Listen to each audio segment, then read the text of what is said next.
नमस्कार मित्रों, मैं आज पुनः आप लोगों के समक्ष प्रस्तुत हुई हूँ और आज का विषय हमने चुना है पाश्चात्य सभ्यता द्वारा भारतीय संस्कृति का विनाश। आज इसी विषय पर चर्चा करेंगे। आप जानते हैं, भारत एक सोने की चिड़िया हुआ करता था, विविधताएं थीं। आप ये भी जानते हैं, खुदाई के समय जब हड़प्पा मोहनजोदड़ो लोथल की खुदाई हुई थी,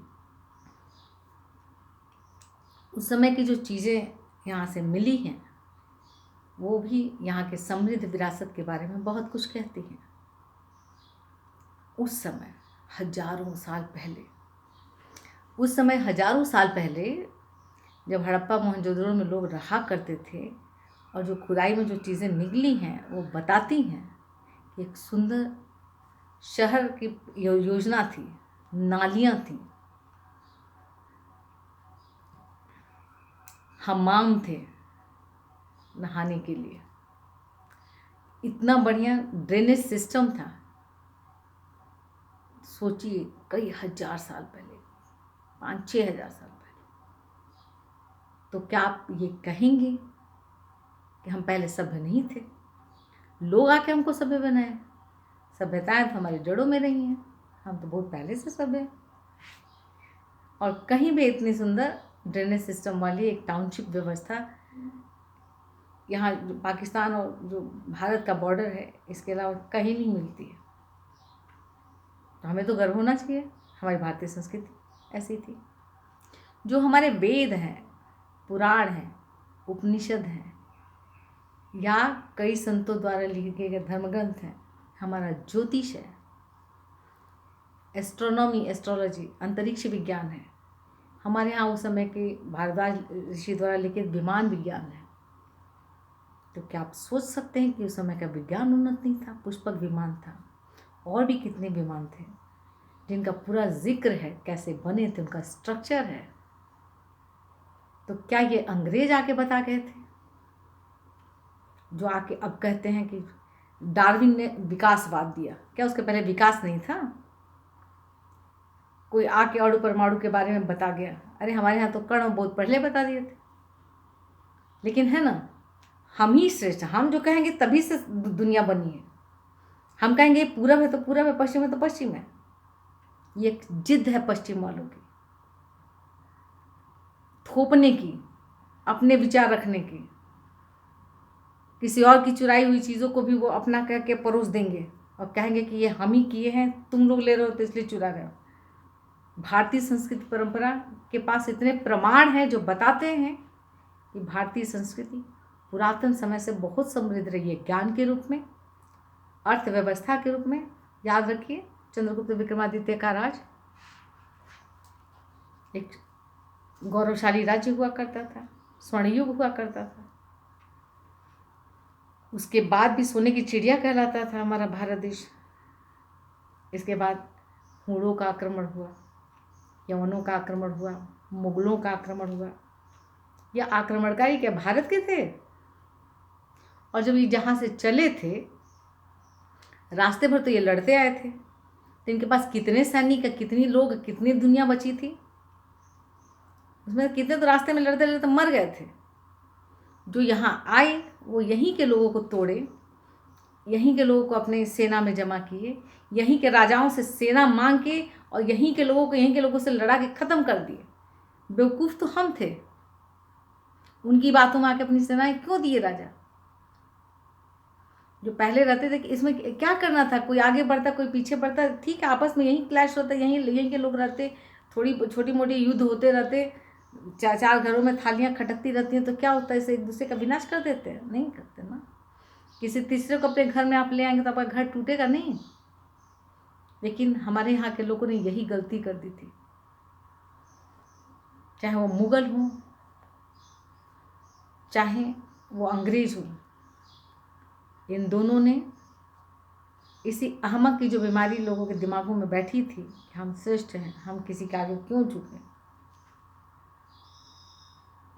हमें उससे अधिक उसको हरा के आगे भागना है। भारतीय से आगे बढ़ने के चक्कर में कोई मुगलों से मिल गया, कोई यवनों से मिल गया, कोई अंग्रेजों से मिल गया, और नतीजा क्या हुआ? सेनाएं किसकी मरी? भारत की। अंग्रेजों की सेना में क्या अंग्रेज थे? बहुत कम अंग्रेज थे, सबसे ज़्यादा यहीं भारतीय ही थे। मरे कौन?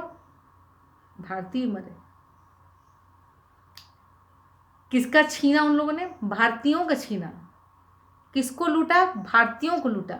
और ये छोटी सी बात हमारे समाज के लोगों को, हमारे राष्ट्र के लोगों को कभी समझ में आती ही नहीं है। कहते हैं पुरानी बातें हैं। ये जो पुरानी बातें करने वाले लोग हैं ना, ये जानते हैं कौन है? ये वो आज के गद्दार हैं जो कहते हैं ये पुरानी बातें हैं। अरे पुरानी बातें हैं तो क्या नई बात? राष्ट्रभक्ति करना पुरानी बात होती है? उसको पुराना नया होता नहीं है। राष्ट्रभक्ति तो राष्ट्रभक्ति है। देश की समृद्धि के बारे में सोचना ये पुरानी बात है? ये तो नई बात है। ये तो हमेशा नहीं रहेगी, नित्य नवीन रहेगी। संस्कृतियां बनती बिगड़ती रहती हैं, हम जानते हैं। लेकिन एक अच्छी संस्कृति खत्म हो जाए तो बड़े दुख की बात होती है। उसको सहेजना, उसको संवारना, उसको पुनर्प्रतिष्ठापित करना, जो हमारी संस्कृति थी, किसी और की नहीं थी, तो उसको पुनर्प्रतिष्ठापित करना ये किसकी जिम्मेदारी है? हमारी। अरे अंग्रेज दे गए अपनी अंग्रेजियत, तुम तो उसको ओढ़े फिर रहे हो। वो पुरानी बात क्यों नहीं करते? उसको क्यों आज तक उसको नया किए रहे हो? मुगल आए यहाँ पे, आतताई आक्रमणकारी की तरह आए, लूटे पाटे, कुछ रह भी गए। लेकिन वो जो रहे, जो जिन औरतों से विवाह की, तो औरतें किसकी थीं? ये हिंदुस्तान की औरतें थीं, मुगलों के यहाँ से नहीं आई थीं। मुट्ठी भर उनके सिपाही ही रह गए थे। यहाँ ज़बरदस्ती उन लोगों ने यहाँ की स्त्रियों पे करके उनके साथ विवाह किया। और ये जो आज के अलग अलग समुदाय के लोग हैं यहाँ पे, जो भारत में प्रतिष्ठित है, जो कहते हैं कि भारत मेरा भी है, जब वो कहते हैं कि भारत मेरा, सुन के इतना तो गर्व होता है, लेकिन जब भारत के लिए करने की बात आती है तो उनके आचरण हमेशा भारत विरोधी होते हैं। उन लोगों से हमको पूछना है कि थोड़ी भी तुम्हारे दिमाग में ईश्वर ने, खुदा ने, गॉड ने अकल नहीं दी है कि तुम जिस ज़मीन की खाते हो, जो तुम्हारी माँ है, जो तुम्हारा पोषण करती है, तुम अपने को किसी और धर्म से इससे जोड़ के तुम इसकी अवहेलना कितनी करोगे? धरती पहली माता होती है। और कितने दिन जियोगे तुम? हम कितने दिन जिएंगे? सबके जीवन का एक स्पान है। बहुत ज़्यादा जाएगा तो 100, 200, 100, 110, 120, 125। अरे हम पैदा हुए तो इन्हीं 100 सालों में मर भी जाना है। ना तो धर्म तुमको बचाने आएगा, ना तो दुनिया बचाने आएगी। जितने दिन जियोगे वो इसी माटी के दिए हुए अन्न, पानी और जल से जियोगे। तो इसके प्रति श्रद्धा रखो ना। ये मिट्टी जो भारत माता की मिट्टी है, जो भारत माता की संस्कृति रही है, जो लोगों को बुला के अपने हम मेहमान के अतिथि देवो भव की भावना के साथ इन्होंने मेहमान के साथ उनको स्वीकार किया है, उनको अन्न दाना पानी खिलाया, क्या तुम उन्हीं के लोगों को मारते काटते रहोगे? ठीक है, आए बसे यहाँ के हो गए। अब हो गए हो तो माँ की तरह इसको मानो भी तो। कभी तो स्वीकार नहीं करते। और ये देन किसकी है? कुछ तो हमारी गलतियाँ, हम तो पहली गलती अपनी ही मानेंगे, हमारे लोगों की मानेंगे, भारतीयों की मानेंगे, जो उन्होंने इन बाहर के लोगों को अपने यहाँ घुसने दिया। यदि घुस भी गए तो उन्होंने अपने संस्कारों में, अपने संस्कृतियों में और अपने जीवन यापन में उन लोगों को आने दिया तो अब भ्रष्ट हो रहे हो। भ्रष्टता का मतलब ये नहीं है। भ्रष्टता का मतलब है न स्त्रियों का सम्मान है। सुना है कुछ धर्म के लोग कहते हैं कि लड़ाई करो, जो युद्ध में स्त्रियां मिलें उनको अपनी हरम में रखो। कोई मान सम्मान नहीं मिलता स्त्रियों। हमारी भारतीय संस्कृति कहती है कि यत्र नारायण तो पूजते रमन्ते तत्र देवता। ये सम्मान किसका है? स्त्रियों का सम्मान कहाँ है? पुरानी संस्कृति में है कि नई संस्कृति में है? ये जो अंग्रेज आए, वो आए तो किसी भी, उन्होंने अपनी संस्कृति को उन्होंने बचाए रखा, और शनय शनय अपनी संस्कृति को हम लोगों पर थोपा भी, अपनी संस्कृति को नहीं खत्म होने दिया, लेकिन हमारी संस्कृति को तोड़ा उन्होंने। वो ये कहते रहे कि तुम हमारी संस्कृति अपना लो, हम लोग कितने रॉयल तरीके से रहते हैं, श्रेष्ठ तरीके, अच्छा पहनते हैं, अच्छा खाते हैं, अच्छे रहते हैं। और हिंदुस्तानियों को वो आज भी, आप जाओ विदेशों में भी जाओ, आज भी हिंदुस्तानियों को या एशियंस को वो अच्छी नज़रों से नहीं देखते, उनको ये स्लेव ही लगते हैं। इस मानसिकता से वो आज तक उभरे नहीं, चाहे वो अमेरिका हो, चाहे इंग्लैंड हो, चाहे यूरोप हो, चाहे कोई भी कंट्री। पाश्चात्य जो सभ्यता है वो कभी भी हम लोगों को श्रेष्ठ मानती ही नहीं, वो हम लोग को स्लेव मानती है। आज भी स्लेवरी है उनके दिमाग में, आज भी यहाँ के लोग स्लेव ही हैं। कोई कहता हमने 400 साल राज किया, कोई कहता हमने इतने साल राज किया। अरे हम तो बहुत सनातन में बहुत पहले से राज करते आए थे, कई हजार सालों से हम लोग सनातन परंपरा राज करती है। तो यदि इस तरह से सोचा जाए तो पहला हक किसका है?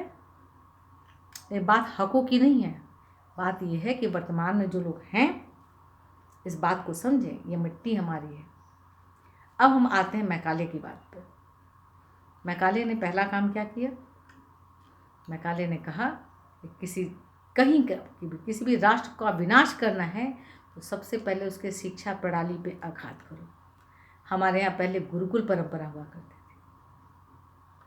गुरुकुल परंपरा में समाज के हर तबके का बच्चा प्राइमरी एजुकेशन फ्री पाता था मास्टर जी के यहाँ, और मास्टर जी जो ज्ञान देते थे वो बड़ा प्रैक्टिकल ज्ञान देते थे। बच्चों से पौधे मंगाते, तोड़ के ले आओ, चलो ये करो, चलो वो करो। बच्चे को कार्य में लिप्त रखते थे, और जो वो कार्य में लिप्त रहता था बच्चा, तो आते थे तो कई प्रश्न गुरुजी पूछते थे, तुमने ये कैसे किया, तुमने क्या किया, तुम ये किए तो अच्छा था, ये किए तो गड़बड़ था, तुमको ऐसा नहीं करना चाहिए। तो उसके कार्य में से वो चुनते थे कि ये चीज़ अच्छी है, ये चीज़ बुरी है, ये करना, ये मत करना। अब बच्चा अच्छी तरह ये बात समझ जाता था। आज की शिक्षा प्रणाली में क्या है? कोई टीचर एक प्रश्न लिख देता है ऊपर, दूसरा उत्तर भी लिख देता है, बच्चों से कहता है कॉपी में लिखो। क्या है, तो जो कॉलेज का ओनर है उसको दिखाना है कि हमने इतना काम दिया, पेरेंट्स देखें कि उनके बच्चों को इतना लिखने पढ़ने को मिल रहा है, तो पढ़ लिख रहे हैं। लेकिन उस लिखाई पढ़ाई से उनको मिला क्या? क्या उस प्रश्न का उत्तर बच्चों की स्वतंत्र सोच में था? या उस प्रश्न का उत्तर किसी घिसी पिटी किताब का था, या उस टीचर द्वारा भी रट्टा मार के बताया गया था कहीं से? या प्रश्नों का जो स्वरूप था इस तरह का था कि बच्चा अपनी उन्मुक्त जो अपना विचार है उसके बारे में रख ही नहीं सके। आपने कभी बच्चों को फ्रेम ही नहीं किया इस तरह से, जबकि पहले गुरुकुल में था। गुरुकुल में बच्चों से पूछा जाता था और बच्चे रट के नहीं बोलते थे, वो बताते थे कि हमने ऐसे ऐसे किया गुरुजी तो ये काम हुआ।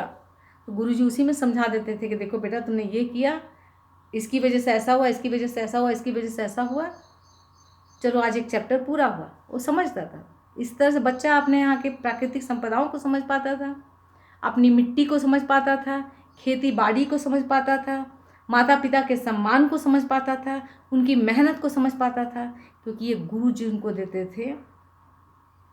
और कल गुरुजी कोई बच्चा बहुत उद्दंड हो जाता था तो गुरुजी के माँ बाप कहते थे, गुरुजी आप देख लीजिए। गुरुजी भी ईमानदार थे, बच्चों का शोषण नहीं करते थे, किसी से मांगना ही नहीं था ना उनको, किसी से अधिक की चाहत नहीं थी, कोई लालच नहीं था गुरुजी को, इसलिए उनके लिए सारे बच्चे बराबर थे। तो वो क्या करते थे गुरुजी कि बराबर कोई बच्चा उद्दंडता करता था तो उसको सजा भी देते थे,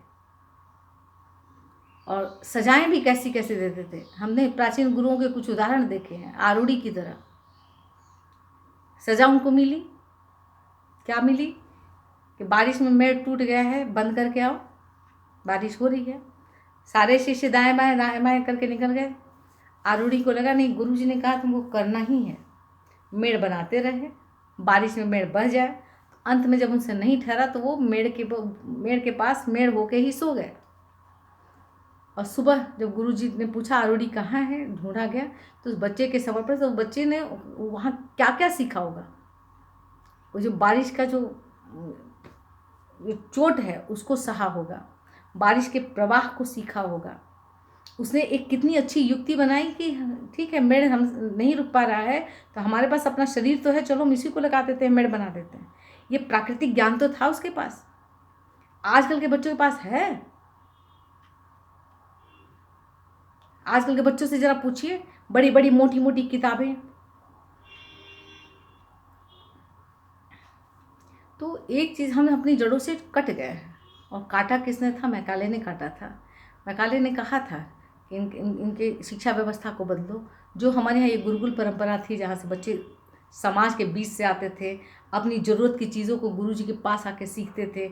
समाज के लोगों को ये भी, यदि कोई प्रॉब्लम आती थी तो समाज के लोग भी सीधे गुरुजी के पास जाते थे। आज देखिए, क्या समाज के लोग कभी किसी टीचर के पास जाते हैं? उनको अलाउड नहीं है, खाली स्टूडेंट्स अलाउड है। महीने के अंदर में फीस के लिए इतनी मारा मारी होती है आजकल के दिन में। पहले फीस के लिए कभी बच्चों को पढ़ाना नहीं रोका जाता था। आज आप अपना एक महीना फीस ना दीजिए, आपके बच्चे को निकाल के बाहर कर दिया जाएगा। और जो ज्ञान दिया जाता है वो ज्ञान क्या है ज्ञान में कुछ दम? कोई दम नहीं है। हम लोग याद, हमारा अपना बचपन याद है कि जब हम लोग 9th-10th में थे तो हम लोग प्रैक्टिकल करते थे। वो 80 और 82 83 की बात है, 1982 83 की बात है। तो उस हम लोग प्रैक्टिकल करते थे। हम लोग के टीचर करवाते, खुद मंगवाते थे हम लोग के हाथ से। हम लोग को खुद मेढक पकड़ के ले जाना पड़ता था, उनके बोन्स निकालना पड़ता था, उबाल के उनका वो बनाना पड़ता था। आजकल के बच्चे तो कुछ भी नहीं कर रहे हैं इस तरह से। उनको तो किताब दे दिया जाता है, भाई ये बना लो, एक फाइल बना लो, एक टीचर आके कुछ पूछेंगे, कुछ रट लो, कुछ आंसर मिल जाएगा। वो कुछ करते ही नहीं थे, कुछ करते ही नहीं है, सीखेंगे क्या? ज़मीन से कट गया है हम लोग। करिकुलम ऐसा बना दिया गया है कि बच्चे किसी तरह एग्ज़ाम देके पास हो जाएं, बस पास होना है। क्या ये बताइए, शिक्षा का मतलब केवल पास होना होता है? शिक्षा जो आपको जीवन के लिए तैयार ही नहीं करती है। आपके जीवन में जो मुश्किलें आएंगी उसको सॉल्व करने के लिए आपको रास्ता ही नहीं बताया। आपके पास वो सूझ ही ना डेवलप हो कि मुश्किलों को, जो ताज़ी मुश्किलें सामने है, उसको कैसे हल करें। तो ऐसे शिक्षा का क्या मतलब? बड़ी बड़ी डिग्रियां लेके लोग घूम रहे हैं। ये बताइए, क्या बात है कि अमेरिका में कोई MBA करता है, MS करता है, इंजीनियरिंग करता है, तो उसको तुरंत वहाँ जॉब लग जाता है। UK में कोई करता है तो लग जाता है, यूरोप में लगता है तो लग जाता है। और यदि इंडिया का कोई आदमी इस तरह से पढ़ा लिखा है तो अपने ही देश में कहता है गवर्नमेंट से कि हमको काम दो, काम दो, काम दो। कटोरा लेके भीख मांगता है काम का। उसका दिमाग काम ही नहीं करता है कि इतनी बड़ी पॉपुलेशन को, ये फिजिबल बात है, एक साधारण सी बात है, कहने की बात नहीं है। हम किसी राजनीतिक पार्टियों की बातें नहीं करेंगे जो जानबूझ के इसी मुद्दे को खोद के उठाते रहते हैं, लेकिन वास्तविकताएं हैं कि जब 135 करोड़ 140 करोड़ की आबादी है, हमारी शिक्षा व्यवस्था तो लोगों को इतना ध्वस्त कर चुकी है कि जो पैदा हुए हैं वो हर जगह खाली बस काम नहीं करेंगे, दंगा फसाद में व्यस्त है। कुछ सोचते ही नहीं है, पॉजिटिव सोचना ही नहीं है उनको निगेटिव करके पैसे मिल रहे हैं। वो उनकी ज़िंदगी खाली पैसों तक सीमित है। वो सोचते ही नहीं है कि क्वालिटी जीवन भी होना चाहिए, कि हम लोगों के साथ हंस बोल के बैठ के करें। वो गनमैन की तरह घूमते, उनको देख के लोग डरते हैं कि अगला आएगा हमको मार देगा। जीवन उनसे थ्रेटन होकर घूम रहे हैं। कोई खुशी खुशी इस तरह के लोगों के पास बैठना नहीं चाहता। नेता किसी के दरवाजे पे जाते हैं तो थोड़ी देर बाद लोग, उस समय तो नमस्ते नमस्ते करते हैं, लेकिन थोड़ी देर बाद कहते हैं कि जल्दी से जाए यहाँ से।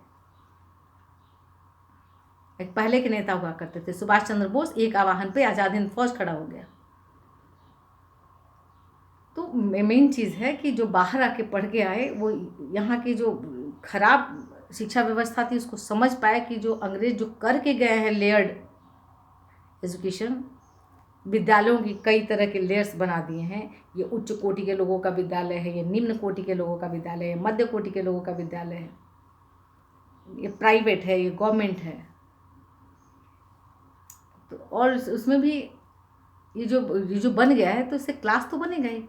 क्लास होगा तो क्लास स्ट्रगल भी होगा, क्लास स्ट्रगल होगा तो रोज लड़ते ही रहेंगे और डिवाइड एंड रूल होता रहेगा। नेता भी यही ढूंढते हैं, पहले अंग्रेज ढूंढते तब नेता ढूंढते हैं। कहीं कोई ऐसा क्षेत्र ढूंढो, कुछ लोगों को ग्रुप में मिलाओ, उनको उकसाओ, जाके अपना 3-5 करते रहें। उनकी ज़िंदगी है बर्बाद होगी, उनके बच्चे हैं बर्बाद होंगे, हमारा क्या जाएगा? हम तो हाईलाइटेड हो जाएंगे। शिक्षा व्यवस्था की इस जो दुर्व्यवस्थाएं हैं उनको समझिए। अच्छा है कि जो नई सरकार है ने नई शिक्षा नीति लागू की है और नई शिक्षा नीति में शिक्षा को वाकई उन्होंने व्यवसायों से जोड़ा है। ये उन्होंने खुली छूट दी है कि आप अलग अलग तरह के विषयों को लेके पढ़ सकते हैं। बच्चों में जो कंस्ट्रक्टिव सोच है उससे नई नई धाराएं फूटेंगी, इससे हमको पता है। और इसके लिए मैं वर्तमान की जो सरकार है, जो नई शिक्षा व्यवस्था लागू की है, उसके लिए मैं उनको धन्यवाद भी देती हूँ। और अभी इतना ही बात नहीं, अभी तो करिकुलम भी बदलना ज़रूरी है। करिकुलम में वो डालो जिससे करके बच्चे सीखें, बचपन से ही सीखें। करिकुलम बदलना चाहिए।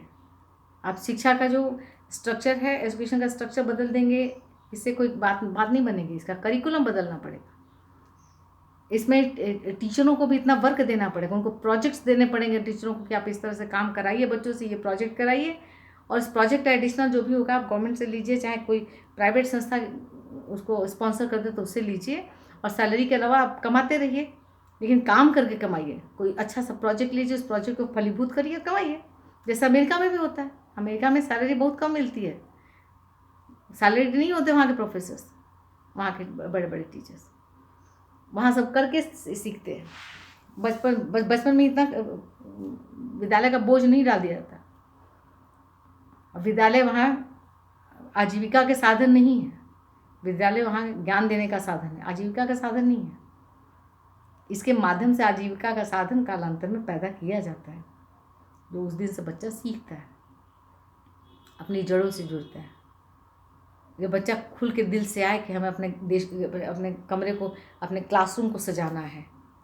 टीचर के कहने में डर के मारे मार्क्स के लिए जब सजाना शुरू करेगा तो वो क्या सीखेगा? कुछ भी नहीं सीखेगा। डर के, डंडे के डर से बस बना रहा है। लेकिन जिस दिन उसको उस कमरे से लगाव हो जाएगा कि नहीं, हमारा क्लासरूम है, बस इसको हमको बहुत सुंदर बनाना है, कुछ करना है हमको, और उसमें जब हम करेंगे तो हमारा नाम हाईलाइटेड होगा, तो वो कुछ करेगा। आप उसके करने के हक को ना छीनिए। आप ऐसी शिक्षा व्यवस्था बनाइए, ऐसा पाठ्यक्रम बनाइए कि बचपन से बच्चा बस करे और सीखे और आगे बढ़े। और मैं सबसे बड़ी बात तो अपने पेरेंट्स को बोलूँगी, जो पेरेंट्स इसी भेड़ चाल में पागल हुए जा रहे हैं। इतने बड़े स्कूल में मेरा लड़का पढ़ता है, इतना पैसा दे के पढ़ता है, ये करके पढ़ता है, वो करके पढ़ता है। आप ये तो देखो कि इतने बड़े स्कूल में लड़का पढ़ता है और घर आके आप लोगों को इग्नोर करता है, आपकी सुनता नहीं है, अपने मन की करता है, क्लब में जाता है, पब में जाता है, ड्रिंक करता है, स्मोक करता है। क्या इसके लिए पैसे दिए थे आप? और ज़रा ये बात आप उस विद्यालयों से जाके कहिए, क्या वो मानेंगे कि मेरे यहाँ से होता है? वो आप पे, आपके बच्चे पे दोषारोपण कर देगा। बात उसकी नहीं है, बात इसकी है कि जो समाज का, आप पेरेंट्स टीचर्स मीटिंग में जाके अपने बच्चे के बारे में खाली पूछते हैं, आप उनसे सीधे ये नहीं पूछते कि आप ये बताइए कि आपका एजुकेशन सिस्टम सामाजिक आवश्यकताओं के अनुरूप क्यों नहीं है। आप ये बच्चों को जो पढ़ाते हैं इससे समाज को क्या फ़ायदा होगा? जो विषय आपने पढ़ाया उससे समाज को क्या फ़ायदा होगा? कभी आपने पूछा था कि यदि मुगलों के आक्रमण के बारे में आपने पढ़ाया तो समाज, छोटे बच्चों के लिए समाज में क्या फ़ायदा होगा? यदि आप आज़ाद हिंद फौज के बारे में पढ़ाते, सुभाष चंद्र बोस के बारे में पढ़ाते, तो क्या फ़ायदा होता? और मुगलों के बारे में पढ़ा के आपको क्या फ़ायदा होगा? तो आपको भी ये प्रश्न पूछना चाहिए विद्यालयों से कि आपने जो पढ़ाया वो मेरे बच्चे के जीवन में किस तरह से प्लस कर रहा है, ये बताइए। ये किताब आपको मिली है, उसमें से प्रश्न उत्तर पूछ लीजिए। इसके अलावा और क्या पढ़ाते हैं, और क्या देते हैं? खेलने के लिए तो बच्चा घर में भी खेल लेगा, किसी स्टेडियम में ले जाके खेलने के लिए कर देंगे तो वहाँ भी खेल लेगा। मंच भी मिलते हैं, अच्छी बात है कि आजकल बच्चों को जो अच्छे विद्यालय हैं कुछ अपनी साथ साथ कंटिन्यूटी बनाए रखने के लिए और अच्छे अवसर प्रदान कर रहे हैं। कुछ, हम सारे विद्यालयों को नहीं कहेंगे, कुछ तो बहुत अच्छे पर्सनालिटी डेवलपमेंट भी कर रहे हैं। हम ये करें कि जो प्रेजेंट में विद्यालय हैं उन्हीं के ऊपर ये समाज के लोग प्रेशर डालो कि हमारे बच्चों को ऐसा एजुकेशन दो कि हमारा बच्चा अपने पैर पे खड़ा हो जाए, हमारी संस्कृतियों को ना भूले। ये पब और इधर वाले जो कल्चर है जिसमें स्मोक और ड्रग्स को बढ़ावा मिलता है, उस तरह के कल्चर को डिमोरलाइज करें। विद्यालय में भी ऐसा माहौल न दें। वहाँ के लड़कों में इस तरह का कुछ होता है तो उनको बुला के पनिश करें या उनको समझाएं। पनिश करने से भी कुछ नहीं होगा, उनको समझाना पड़ेगा। इससे उनका उनका हेल्थ खराब हो रहा है, उनकी सोच खराब हो रही है, समाज में उनकी जो प्रतिष्ठा है वो गिरती है। आजकल के जो मूवी हैं बॉलीवुड मूवीज़, उन्होंने तो शराब को, पब को और वल्गैरिटी को इतना महिमामंडित कर दिया कि बच्चों को तो कोई फ़र्क ही नहीं पड़ता उससे। ये गंदगी कितना फैल गई है मेरे बच्चों के मन में, कैसे निकालेंगे हम लोग? जीवन को समझते ही नहीं है। तो हम आपको यही बताना चाहते थे कि इन्होंने हमारी संस्कृतियों को तोड़ा है, डिवाइड एंड रूल की पॉलिसी खेली है, लेयर्ड बनाया है, एक क्लास को दूसरे क्लास से लड़ाया है, हमारे देश के टुकड़े कर दिए इन्होंने, मेरी संस्कृति के टुकड़े कर दिए। और जो बो के गए हैं आज भी टाई वाले, कोट वाले जाते सभ्य माने जाते हैं, धोती कुर्ता वाले बस गंवार समझे जाते हैं। ये भी तो सोचो कि अफ़गानिस्तान के लोग लंबे लबादे क्यों पहनते हैं, इंडिया के लोग धोती कुर्ता क्यों पहनते थे, और वो कोट पैंट क्यों पहनते थे? कोट पैंट इसलिए पहनते थे कि ठंडे इलाके में रहते थे। हम धोती कुर्ता इसलिए पहनते कि हम भगवान ने हम लोग को तीनों मौसम का भोग लेने के लिए माहौल दिया है, तो हम हर तरह के कपड़े पहनते हैं यहाँ पे, ढीले ढाले, कंफर्टेबल, इतने सुंदर सुंदर कपड़े, रंगीन कपड़े। तो हमारी संस्कृति कितनी सुंदर थी, इसकी वैविध्यता, इसकी सुंदरता, इसके रंग, इसको हम ही लोगों ने नष्ट कर दिया। इसको पुनर्स्थापित करिए, और वो जो एक दूसरे की टांग खिंचाई करके ठेलम ठेला करते हैं ना, उसको भूल जाइए, साथ साथ रहिए और आगे बढ़िए। कुछ चीज़ें और है जो सिर्फ एक वीडियो में नहीं होंगी, तो मैं एक दूसरा वीडियो फिर बनाऊंगी। इसमें जो छूट गया होगा या कोई कहीं लिंक कुछ टूट गया होगा, तो मैं इसको सुनूंगी दोबारा और देखूंगी कि इसमें क्या सुधारा जा सकता है, और फिर मैं इसको डालूंगी। अच्छा लगता है कि मैं आप लोगों से बात करने लगी हूँ। मेरे स्टूडेंट्स हमको बहुत मिस करते हैं, मैं अपने स्टूडेंट्स को बहुत मिस करती हूँ। मैं जानती हूँ कि कोई कहीं असिस्टेंट प्रोफेसर है, कोई कहीं किसी विद्यालय में टीचर है, मैं एक शिक्षक प्रशिक्षिका हूँ, टीचर एजुकेटर हूँ, तो मैं समझ सकती हूँ और मैं मिस भी करती हूँ अपने विद्यार्थियों को। वो जहाँ कहीं भी होंगे, उनको मेरा स्नेह आज भी है।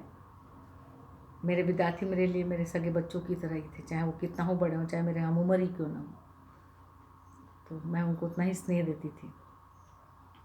वो जहाँ भी हैं, हमारी शुभकामनाएं उनके साथ है। और यदि ये वीडियो दिखे तो उसको लाइक, शेयर और सब्सक्राइब करें। इसके बाद आगे भी फिर मैं अलग अलग विषयों पर मिलती रहूँगी। फिर मैं आपसे कहती हूँ कि आप अपने भी विचार डालते रहिए।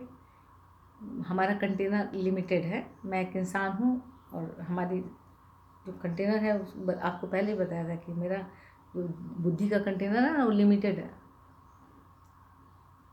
तो इसी के साथ में विश्राम देती हूँ। नमस्कार।